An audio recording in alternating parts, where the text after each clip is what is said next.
এতিমের কত দাম, এতিমের কত কদর। আমার বাবা, আমার গ্রামের বাড়ি শরীয়তপুর, আমার বাবা 1 বিঘা জায়গা দিয়েছে একটা গোরস্থানের জন্য, 33%। এই জায়গার ভিতরে কিছু কবর দাফন হয়েছে।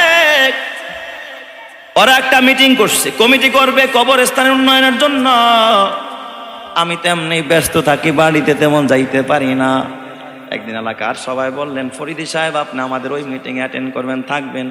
তো আমি যাওয়ার আগে একটু আগে গেলাম, একটু কবরস্থানটা পরিদর্শন করলাম। সকালবেলা আমার বাবা, দেখো না এতিমের কত দাম, এতিমের কত মান। আমি যখন আমার বাড়ি থেকে ওখানে যাইতে একটা চক পাড়ি দিতে হয়, পিছনের গ্রাম, আমাদেরটা সামনের গ্রাম, এটা পিছনের গ্রাম। ওই কবরস্থানে যখন আমি খেত দিয়া যাচ্ছিলাম, আমার সাথে এলাকার আর একটা ছোট ভাই ছিল, ও আমার পিছনে পিছনে হাঁটতেছে। আমি কবরস্থানের কাছাকাছি যখন গেলাম, কবরস্থানের কাছে গিয়ে দেখি ছোট্ট একটা বাচ্চা, মাথায় টুপি, মাদ্রাসায় পড়ে, আমি চিনি না। ছোট্ট একটা বাচ্চা মোনাজাত দিয়া ওর বাবার কবরের পাশে দাঁড়ায় দাঁড়ায় চোখের পানি ফালায় কাঁদতেছে। কবরস্থানের পাশে গিয়ে আমার দিলটা গলা গেল, আল্লাহ, এই সকালবেলা সাত সকাল এই বাচ্চাটা কে যেন এইভাবে করে বিনা কবরের পাশে কাঁদতেছে। যেহেতু আমার জাতি ভাই, ওর মাথায় টুপি, গায়ে পাঞ্জাবি, বুঝছি ও তো আমার মাদ্রাসারই এক বাচ্চা, হয়তো আমি না চিনতে পারি। আমি পিছনে আর পিছনে হাত তুলে ফেললাম। ও তো দেখতেছে না আমি পিছনে আছি কিনা, এইভাবে চোখটা ঢাইকা কাঁদতেছে।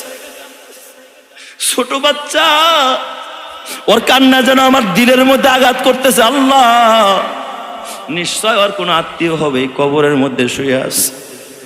আমি ওর পিছনে দাঁড়ায় কিছুক্ষণ মোনাজাত করলাম, চোখের পানিতে বুক ভাসাইলাম। কিছুক্ষণ পর দেখি ছেলেটা হঠাৎ নজর করছে আমার দিকে। নজর করার পরে আমি ওর অমনি বুকে টান দিয়ে ধরলাম।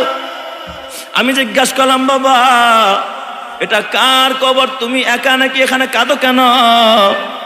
ছেলেটা ডাক দিয়া বলে, হুজুর এটা আমার বাবার কবর, এখানে আমার বাবা শোয়। আমি বললাম, তুমি কোথায় পড়ো? কয়, হুজুর আমি অমুক মাদ্রাসায় পড়ি। তোমার বাড়ি কোথায়? কয়, হুজুর অমুক গ্রামে। তুমি একা একা কেমনে আসলা? ডাক দিয়ে আমার বলে, হুজুর আমি তো একা আসি নাই, আমার সাথে আমার আম্মু আসছে। আমি কই তোমার আম্মু কই? হুজুর ওই যে কলা গাছের পিছনে বুরকা পরা আমার আম্মু দাঁড়ায় রয়েছে। যুবক ভাই, কত লাশ কালসি কবরস্থানে পড়ে আছে, দোয়া করার মতো কোনো মানুষ নাই। হাত তুলে তোর জন্য কে কাঁদবে তুই তো জানোস না। একজন এতিমরা লালন পালন করে কবরে যায়, ওই এতিম তোরে ভুলতে পারবে না, তুই ভুললে এতিম তোরে ভুলবে না। ও আলেম হলে তোর কবরের পাশে দাঁড়ায় দাঁড়ায় কানবে আর ডাক দেয়া বলবে, মালিক তোমার এই বান্দারে তুমি মাফ করে দাও। আমি জিজ্ঞাসা করলাম, কোথায় তোমার আম্মু? কয়, ওই যে হুজুর কলা গেছে আমার মা। তাকায় দেখি হাত মোজা পা মোজা পড়া, বুরকায় প্যাকেট খাওয়া এক ভদ্র মহিলা। আহারে, ওই মায়ের জীবন কত ধন্য, যেই মায়ের সন্তানটা মাদ্রাসায় পড়ে কোরআনের হাফেজ হয়ে বাবার কবরের পাশে দাঁড়ায় দোয়া করে। তোর সন্তান তো কানে ইয়ারফোন দিয়া গান শুনে, তোর ছেলেটা তো গান শুনে উল্টা পাল্টা করে, তোর মেয়েটা তো ব্যাপারটা চলে, তোর পোলা তো দাঁড়ায় প্রস্রাব করে, এমন কোন গুনাহ নাই তোর সন্তান করে না। এ বাবা, আরে বাবা, অহংকার করা গর্ব করা তো ওই বাবার সামনে মানায় যেই বাবার সন্তান আলেম হয়ে গেছে, যেই বাবার সন্তান কোরআনের হাফেজ হয়ে গেছে। তুমি তো মনে করো আমার ছেলে একজন বড় ওসি সাহেব, আমার আরেক ছেলে বড় প্রফেসর সাহেব, তুমি বড় গর্ব করো, অহংকার করে বুক ফুলে এক হুজুর চেনেননি, আমার পোলায় তো সোনালী ব্যাংকের ম্যানেজার। কি লাভ হবে সোনালী ব্যাংকের ম্যানেজারি কইরা? সুদ ছাড়া তো কোনো হালাল চোখে দেখে না, আল্লাহ চিনে না, রসুল চিনে না। তোমার গর্ব মানায় না, বুয়েটে পড়াও লাভ নাই, গর্ব করে লাভ নাই, কারণ তোমার জন্য দোয়া করার মতো কেউ নাই।